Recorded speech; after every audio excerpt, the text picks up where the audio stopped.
Let me ask you something important.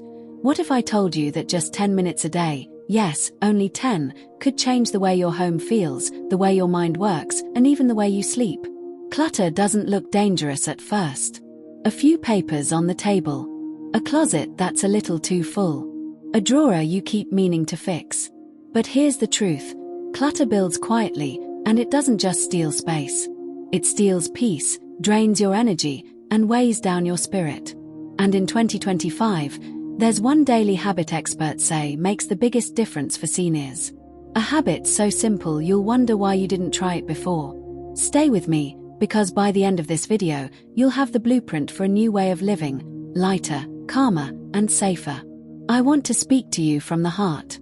Decluttering isn't about making your home look like a magazine picture. It's about something deeper. Studies from UCLA and Princeton have shown that clutter increases cortisol, the stress hormone. That means every pile, every drawer stuffed with someday, is quietly signaling to your brain, you're behind. You're not done. You're not safe. For seniors, that impact is even greater. Clutter isn't just stressful, it can lead to missed medications, falls, forgotten bills, and the slow, heavy feeling of being trapped in your own home. But the good news is this. You don't need a full day or endless energy to fight clutter. What you need is consistency. A habit that works with your life, not against it. And that's where our story begins. Let me introduce you to Ruth. Ruth is 72, a retired nurse who lives in a cozy bungalow in Ohio. Widowed a few years ago, she spends her days tending to her garden, visiting neighbors, and reading mystery novels. But inside her home, clutter had quietly crept in. Her nightstand was stacked with old pill bottles, her dining table buried under unopened mail, her closets packed with clothes she hadn't worn in decades. When her granddaughter visited one afternoon, she gently asked, "Grandma, why don't we just spend 10 minutes clearing one drawer?"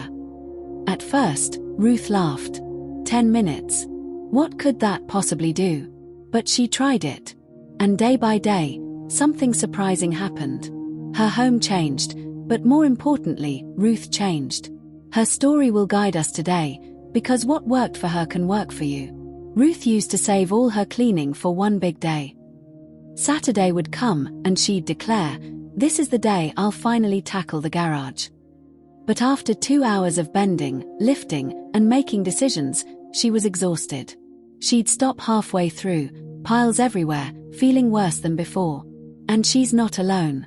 Psychologists call this decision fatigue. The more choices your brain makes in a short time, keep, toss, donate, the faster your energy drains. That's why big cleaning days usually end in frustration. By contrast, the daily declutter habit avoids this trap. Instead of drowning in hundreds of decisions, you face only a handful. 10 minutes, one drawer, one shelf. That's all. And that small step is sustainable, because it doesn't overwhelm you. Researchers in habit science talk about something called micro-habits. These are tiny actions that feel easy, but over time, rewire your brain. Think of brushing your teeth. It takes only a few minutes, but done every day, it keeps your health in check. Decluttering works the same way. Ruth discovered this herself. Her first 10-minute session was her nightstand. She cleared the old receipts, pens that didn't work, and the empty lotion bottles. When the timer rang, she stopped. It wasn't dramatic. But the next morning, she woke up to a clear surface instead of chaos. And that tiny victory gave her hope. Science backs this up. Small daily wins release dopamine, the brain's reward chemical. It fuels motivation and keeps you moving forward. This is why 10 minutes a day can do more for your peace than 10 hours once a month. So how does this actually work? Here's the blueprint Ruth followed. 1. Set a timer for 10 minutes. No more, no less. 2. Choose one small area. A drawer, a shelf, a table surface. 3. Use 3 baskets. Keep, donate, toss. Nothing else. 4. Stop when the timer ends. Celebrate the win. That's it.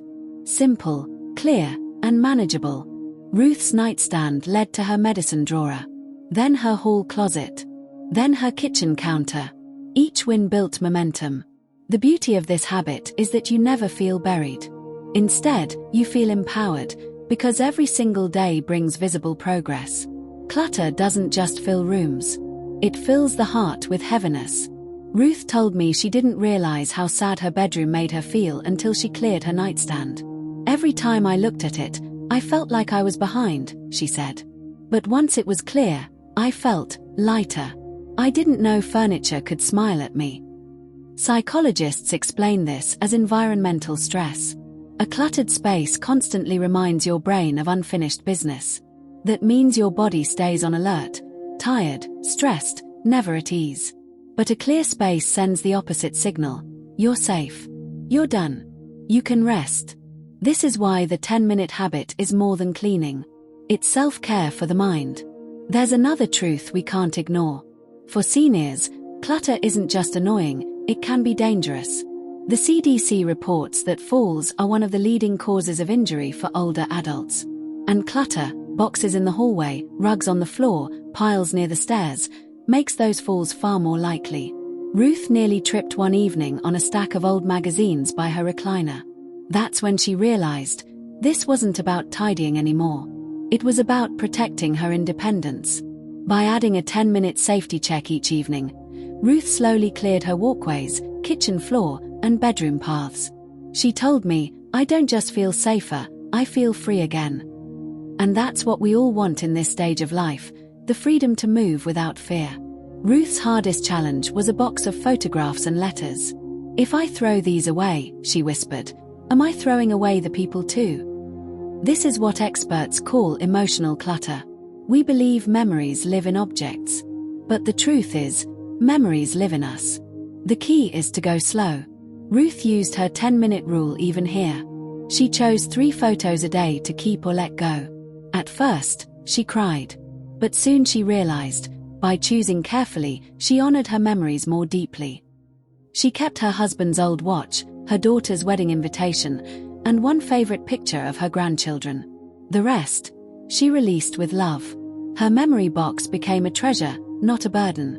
What started as one drawer turned into a lifestyle. Ruth cleared her bedroom, then her kitchen, then her garage. She noticed something else too. Her energy returned. She cooked more. She invited friends over again. She laughed more often. That's the ripple effect. Clutter doesn't just weigh down homes, it weighs down lives. And clearing it, even for 10 minutes a day, can bring joy back in ways you never expected. So here's my challenge to you. Starting tonight, set a timer for 10 minutes. Choose one surface, one drawer, or one box. Clear it. Stop. Tomorrow, do it again. And again. And again. At the end of 1 week, look around.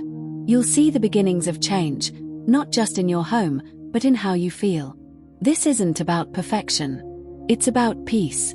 Ruth's home didn't change overnight. But her life did.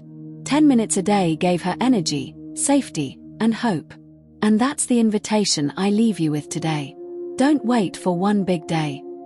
Start today, with 10 small minutes. Because clutter doesn't just steal space, it steals joy. And you deserve better than that. If this video touched your heart, please share it with a friend, and subscribe for more gentle guidance. Together, we'll make 2025 a year of lighter homes and lighter hearts.